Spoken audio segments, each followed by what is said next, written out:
алаңсыз күндері өтеді. Жер жүзінде нұр шашқан жеңіс күні, жер бетін қан сасытқан соғыс бітті.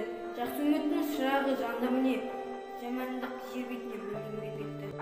Аспан бетін қаптаған қара тұман, жеңістің жарқын күнін жыр қыламыз. Серпіліп, зұлымдықтың сөнді түні, аспандатып жырлаймыз жақсылық. Тыныштық жасап тыныштық, ағалар саптан шықпасын. Осы сөз бізге тымыстық, аналар қабақ шытпасын.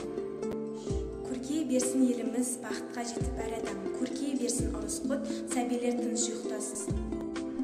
Бақытты болсын балалар, елін жерін сүйетін. Соғысты сүймес адамдар, ертеңі үшін күйетін. Өркендей берсін қалалар, рухы биік боламыз. Гүлдене берсін далалар, болашаққа сенетін.